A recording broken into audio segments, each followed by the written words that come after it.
¿Ya ven que se está grabando? Sí. Ya empezamos. La civilización andina empezó a formarse durante este periodo, ¿no? Primero vamos a hablar del periodo formativo. ¿Qué características tuvo el periodo formativo? A ver, en cuanto a lo económico, la agricultura fue la actividad que permitió el intercambio de cultivos entre las distintas regiones andinas. Y de esta manera se logró la difusión y la mejora genética del maíz.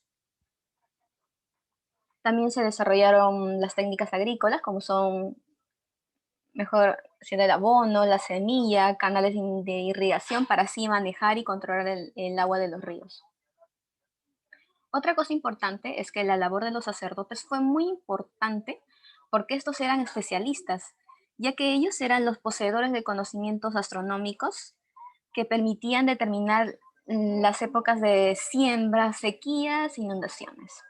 Y este conocimiento era muy solicitado por la población para así determinar las épocas de siembra y cosecha, lo cual generó una relación de dependencia, ¿no?, entre los sacerdotes, por ser quienes invocaban a los dioses y la población, los cuales estos necesitaban estos conocimientos, ¿no?, para sus actividades agrícolas.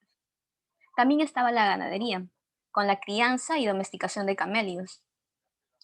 Se logró incrementar la producción en las llamas y alpacas, y estos fueron utilizados como alimentos, también como medio de transporte y provisión de lana para el abrigo. Durante ese periodo, una actividad que empezó a desarrollarse fue la elaboración de la cerámica, y esto permitió contar con objetos para depositar, almacenar y trasladar alimentos, ya que antes se utilizaban fibras de vegetales o mates de calabaza. Todas estas actividades económicas fueron planificadas y dirigidas por los sacerdotes. Por ello debemos sostener que los centros ceremoniales cumplían el rol de centros económicos. Además servían como almacenes donde se depositaban las ofrendas para las divinidades. Las características sociales.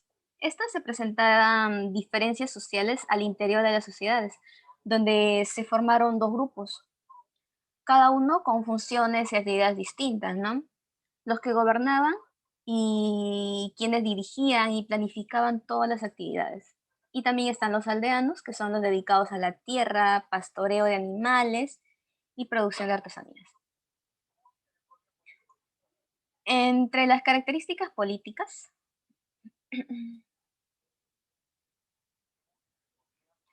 aquí los sacerdotes entraban el poder y la autoridad. Eran los especialistas, ¿no?, en el conocimiento astronómico sobre las épocas de lluvia, sequía, siembra, entre otros. Los arqueólogos sostienen que en este periodo estarían los orígenes de las primeras formas de organización del poder en el territorio andino. Es decir, serían los orígenes del Estado en el Perú. ¿Cómo fueron los sacerdotes? ¿Quiénes organizaron los primeros estados? A estos se les denomina teocráticos. Crearon un sistema religioso conformado por terroríficas y sangrientas imágenes, que fue el aparato representativo que utilizaron para centrar y así consolidar el poder político en sus manos. Como vemos, la religión cumplió una función política. En cuanto a las características culturales, acá se aumenta la construcción de grandes templos o centros ceremoniales, ¿no?, por todo el territorio andino. Para ello se utilizaron materiales de construcción en la costa. Por ejemplo, en la costa se utilizó el barro principalmente, ¿no? En la sierra está la piedra. Los centros ceremoniales estaban orientados hacia el este, y esos templos presentaban planos en forma de U, debido a que generalmente presentaban dos edificios laterales y uno central. Se dice que el edificio central servía para representar el equilibrio con los edificios laterales, que representaban fuerzas opuestas entre sí. Poseían también alcalinatas y plazas hundidas, que presentaban formas rectangular o circular. Y más que todo, la función de estos templos era centralizar las actividades económicas, políticas, religiosas.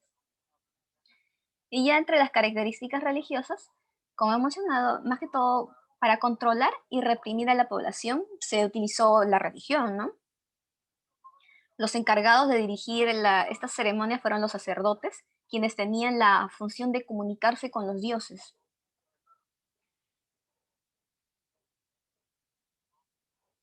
Ya, bueno, pero en sí estas centros ceremoniales servían como observación astronómica. Por este motivo se crearon divinidades con aspectos terroríficos para provocar terror. Sus imágenes se reflejaban animales sagrados, estaban ahí el cóndor, la serpiente y sobre todo el felino, el jaguar, que se convierte en una divinidad la más importante.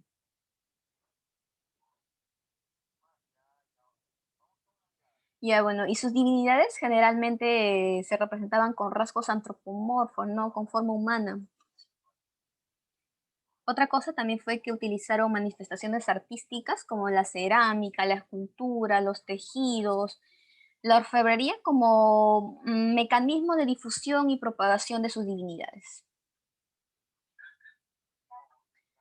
Vamos a empezar hablando de Chavín.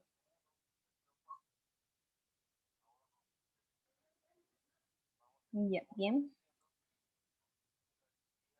Como ya hemos mencionado, el desarrollo de las altas costuras, en el de periodo, en el docente temprano, periodo formativo, se da el desarrollo de las altas culturas después de la aparición de la cerámica, y en este periodo se encuentra dividido en procesos, ¿no? Aquí se encuentra Chavín. La expansión que tiene Chavín es lo que más caracteriza el periodo. Y su decadencia marcó el fin del formativo final con una aparición de nuevas modalidades políticas, artísticas y entre otros. La ubicación. Chavín se encuentra en los valles de los ríos Mosna y Huachexa, en el Callejón de Conchucos, en la provincia de Huari, Ancash. ¿Cuál es la importancia? Es que es la primera síntesis de los Andes, ¿no? Y la primera sociedad panandina. ¿Qué características tuvo? Fue un gobierno teocrático dirigido por una casta sacerdotal, quienes ofrecían servicio de oráculos y calendario agrícolas a cambio de ofrendas, y también fue el principal destino de peregrinación religiosa. Su economía se basaba en la agricultura intensiva, especializada en el cultivo y difusión del maíz. También esta sociedad se caracterizó por la construcción de una red de canales de regadío para la expansión de la frontera agrícola, así también como para generar efectos de sonoros, ¿no? Al interior del complejo arquitectónico. ¿Cómo es que surgió Chavín? Según su descubridor, Julio Cetello, que es considerado el padre de la arqueología peruana, Chavín tendría un origen amazónico y sería la cultura matriz de la civilización andina. Y estas raíces se encontrarían en la Amazonía. En cuanto a sus edificios religiosos, se construyeron siguiendo modelos arquitectónicos costeños, como el Plan de Nu, y los recintos circulares hundidos. También en Chavín surgiría la integración o síntesis de distintas tradiciones culturales, ¿no? Presentes con más que todo un concepto ideológico y religioso. ¿Cómo se expandió Chavín? El término, bueno, esto se referencia a su estilo artístico, ¿no? De gran influencia y expansión en los Andes. Otra cosa también aquí que debemos tener en cuenta es que, o sea, a ver, Chavín en sí no tiene ejército, pero ¿cómo es que logró así expandirse? Pues esto fue gracias al control de los de los conscientes colectivos. O sea, como habíamos mencionado, ¿no? Estaba gobernado por sacerdotes que eran especialistas en ingeniería hidráulica y astronomía. Entonces, en cuanto a la astronomía, podían ver el movimiento de los astros y sabían ver cuándo iba a haber lluvias o sequías. Así. Ya. En cuanto a su arquitectura, el complejo arquitectónico de Chavín fue construido básicamente en piedra, ¿no? Y está compuesto por templos en forma de U y plazas hundidas, ¿no? En estos están las galerías internas y ductos subterráneos.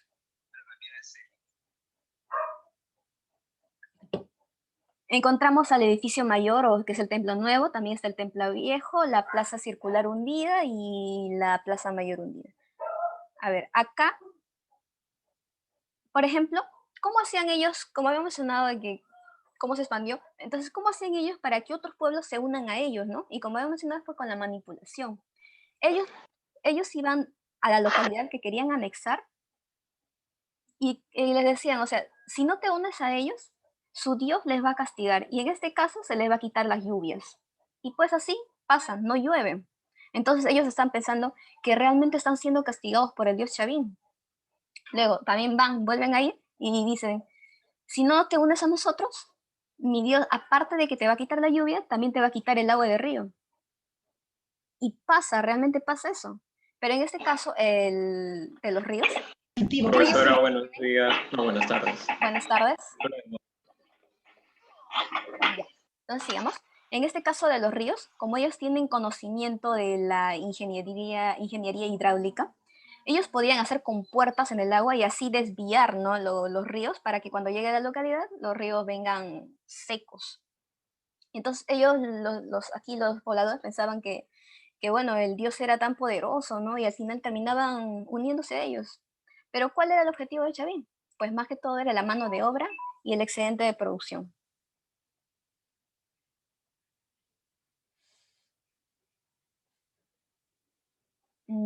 Ya.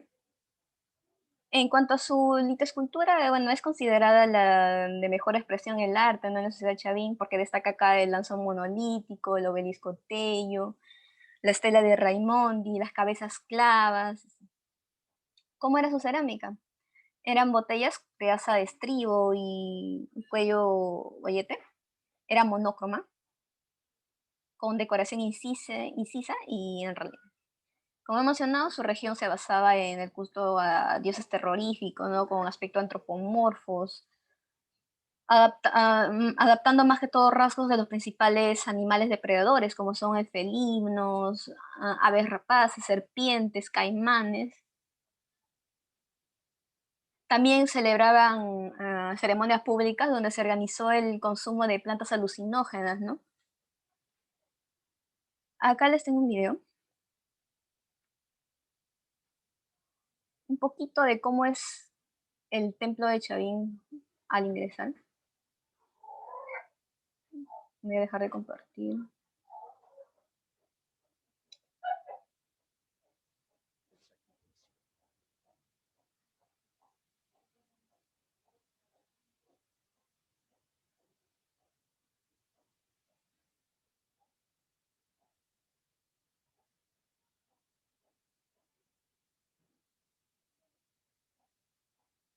Me da un minutito.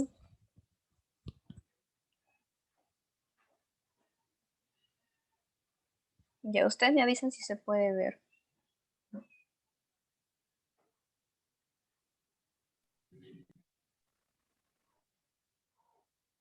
Sí se puede ver, ¿verdad?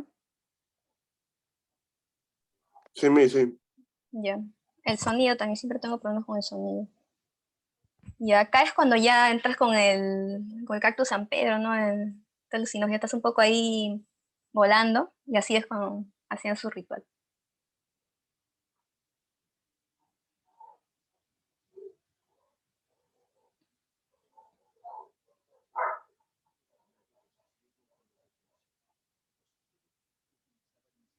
Para crear una atmósfera relajante.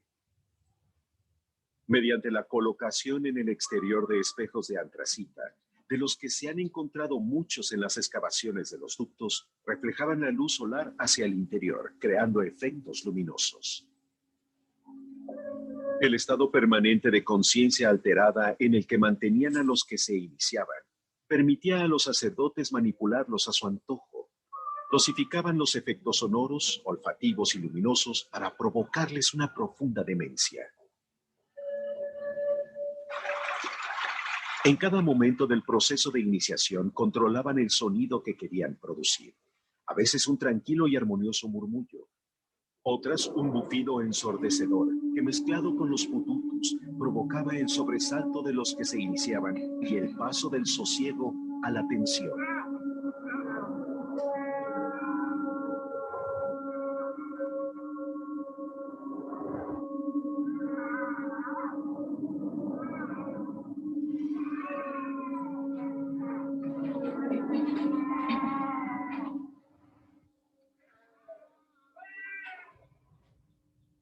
Solo los elegidos o los que habían pasado por todas las etapas de iniciación llegaban hasta el lanzo. Podían ser familiares de los sacerdotes que ostentaban el poder o líderes a los que interesaba distinguir. Todavía en estado de embriaguez psicodélica, los acólitos del templo conducían a los elegidos hasta la cripta de Lanzo.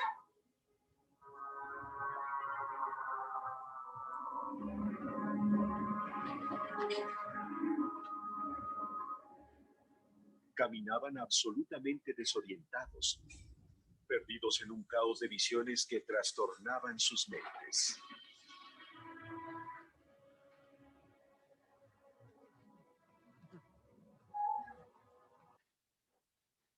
Ya.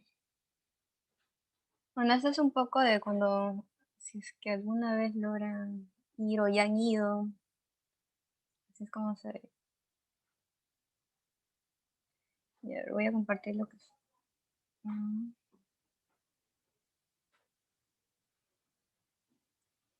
Ya, bueno, como decíamos, ¿no? La religión está basada en cultos a dioses terroríficos, ¿no? Y más que todo así, esto lo que usa para entrar con así un aspecto alucinógeno y todo eso era para como decir, ¿no? Que mi Dios es tan poderoso que puede hacer esto. Otra cosa importante están las cabezas clavas. Estas son esculturas talladas en roca y colocados en los muros exteriores, ¿no? Del templo mayor. Según los arqueólogos, estos representarían a los sacerdotes Chavín a una consecuencia de transformación de un ser sobrenatural, ¿no? Parecido a un felino. Ya. Ahora vamos a hablar de Paracas. Miss, una pregunta, Miss. Dime. Miss, respecto a la cultura chapí, por ejemplo, al inicio habían 40 cabezas clavas Sí. y ahora solamente hay una. ¿Y eso a qué se debe, Miss? Es que algunas fueron saqueadas. Yo sí, cuando yo fui al templo de Chavín solo hubo una y por lo que nos dijeron es que algunas han sido así robadas. Así. Otras se conservan en el museo. Pero sí, en sí, la única que queda original en su sitio original donde estuvo es solo una nomás en el templo. Bien, entonces seguimos con Paracas. Ya. Su ubicación está en la península de Paracas y etimológicamente significa lluvia de arena. El origen es que surge por la influencia de Chavín sobre las aldeas de las costas del sur. En cuanto a su política, se desarrolló un gobierno teocrático y en etapas más tardías, ¿no? Destacando los jefes guerreros. Vamos a encontrar dos fases. Una es la Paracas Cavernas y otra es la Paracas Necrópolis. Ya.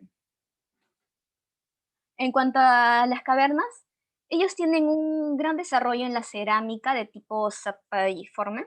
Es como un zapallo, ¿no? Que tiene asa en puente y este tipo de cerámica puede ser de dos tipos. Una es postcocción y precocción.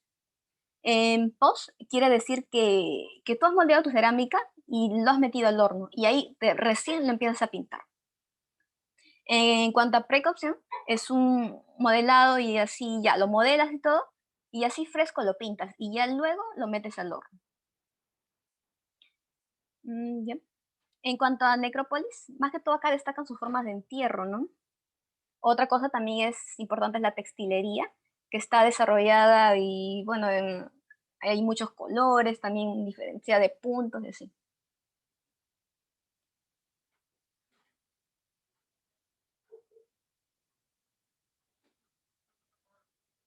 Ya. ¿Cómo era? Otra cosa importante acá están los fardos Paracas. Los fardos son bultos formados por una momia cubierta de distintas capas de tela, ¿no? Y entre ellos se colocaban distintos objetos de vida cotidiana, ¿no? Estas personas, manera de ofrenda. Estaban así envueltas de una manera fetal. En cuanto a su textilería, Julio Cetello descubrió los mantos funerarios más espectaculares del Perú, ¿no? Debido a sus dimensiones, también la complejidad. Presentan elaborados diseños polícromos, también están confeccionados con hilos de algodón, fibras de camello y así, ¿no? Entre las distintas técnicas destaca la doble tela o el tapiz. Acá también se habla de las trepanaciones craneanas, que estas son intervenciones quirúrgicas basadas en la perforación de una parte del cráneo.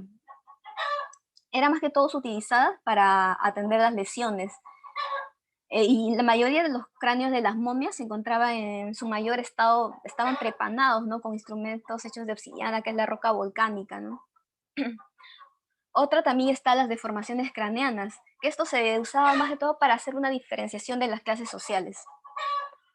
En su religión destacó el culto a los personajes míticos, entre ellos destaca el ser oráculo, que es el denominado dios de los báculos, ¿no? Que se adapta a la decoración. También estaba el culto a los ancestros momificados, ¿no? Quienes seguían participando en la vida pública, así de la cosa.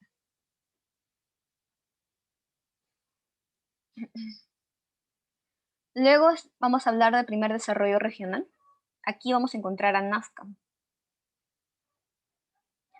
Se ubica en el Valle de Río Grande, Ica. Su origen acá surge a partir de la tradición de Paracas Necrópolis.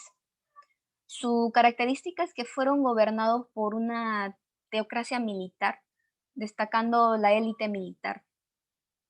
Construyeron grandes centros ceremoniales como el centro de Cahuachi, destacaron por la construcción de grandes obras hidráulicas, ¿no? En cuanto a su religión, estaba basada en el culto al dios Kon, que es el dios volador, representado con máscara de felino.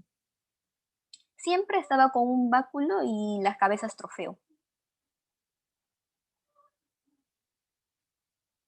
En cuanto a su cerámica, los nazcas producían una de las vasijas más finas, elaboradas así, se caracterizó por ser polícroma,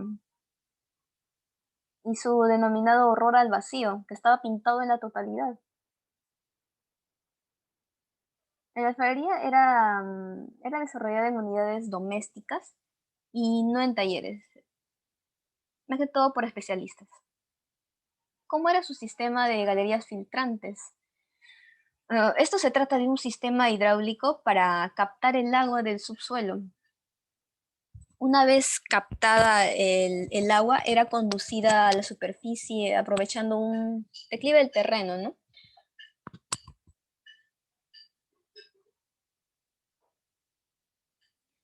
Acá algo que sí siempre hemos escuchado son las líneas de Nazca. ¿Y qué son esto? Son un conjunto de gigantescos jeroglifos y figuras dibujadas en las pampas desérticas, ¿no? De la Palpi Nazca.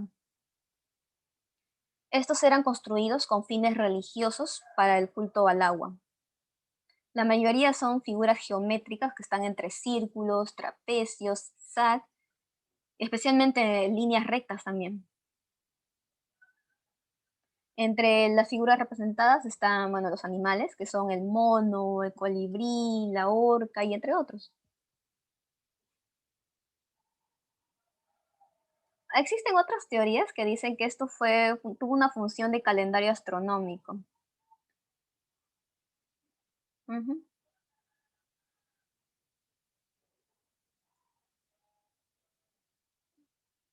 Ya. Vamos a hablar ahora de Mochica, que este tuvo su ubicación en Piura, en la costa norte, ¿no? Piura, Lambayeque, La Libertad, Ancash, y se caracteriza, bueno, se organizaron en estados o reinos independientes.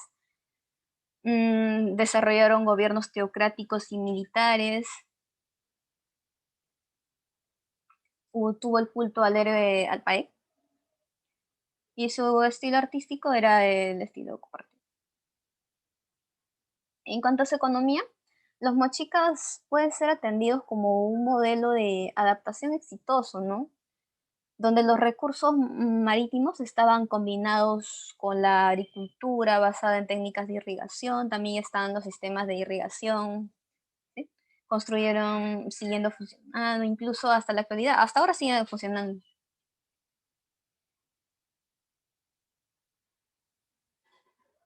En cuanto a su arquitectura, construyeron centros urbanos, también ceremoniales, con edificios piramidales, están las plazas y rampas, uso de adobes marcados. Encontramos acá la Boca del Sol, la Boca de la Luna, el Mausoleo del Zipán, que está en Lambayeque, el Complejo de Brujo, que está en Chicama. Su cerámica, esta se producía en talleres alfareros por especialistas para la producción masiva de piezas rituales, ¿no? Que usaron como molde, destacando las vasijas ceremoniales o huacos, siendo los más famosos los huacos retratos, ¿no? Y los eróticos. Su importancia radica en ser una de las principales fuentes de información del revelante de este mundo mochica. Entre sus murales está la expresión artística que se utilizaba para decorar sus construcciones y tenía decoraciones marinas, de la vida cotidiana, rituales religiosos, como sacrificios humanos. Su metalurgia, junto a la cerámica, es una de las áreas más desarrolladas del arte moche. En el desarrollo de la técnica del martillado, también están las láminas hacia el uso de nuevas técnicas como la filigrana, repujado y así.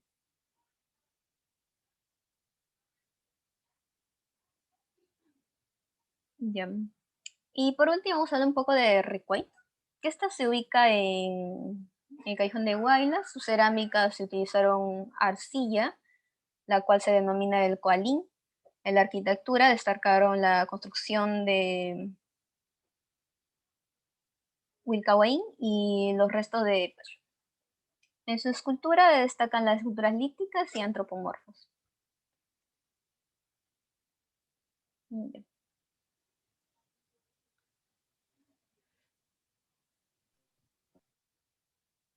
Sí tienen esta separata, ¿verdad?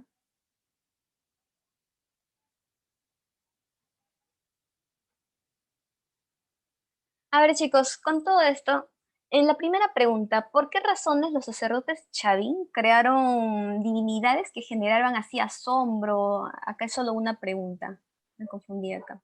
Así, devoción o terror entre sus pobladores. ¿Qué es lo que buscaban ellos? A ver, ¿quién la puede responder? Hacerte lo más poderoso, intimidantes ante las demás culturas. Así, más intimidantes, ¿no? Que su Dios es todopoderoso y puede hacer todo. Puede castigar a todo. Ajá. Acá hubo un error de edición. Acá en el lanzón monolítico, ¿qué encontramos? ¿Qué divinidades encontramos en el lanzón monolítico? ¿Cuáles son las que se acuerden?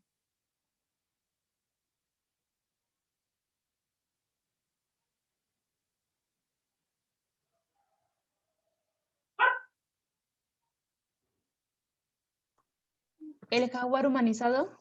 Ajá, el jaguar, ¿y a quién más?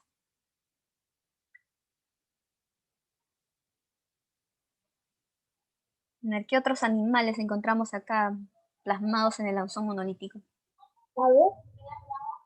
Ah, las aves rapaces. ¿Qué más? Serpientes y caimanes. Estos animales son más que todos los depredadores, ¿no? Para así generar terror. ¿Cómo se llamó la planta alucinógena que se usó en esos ahí para entrar al hacer ritual?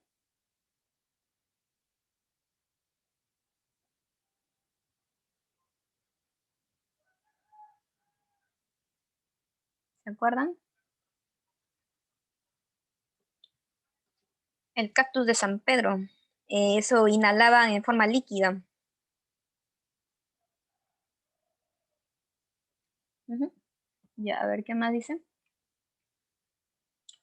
¿Por qué se le llamaba en Nazca el horror al vacío? ¿A qué se debía? ¿Por qué? ¿O qué significa horror al vacío?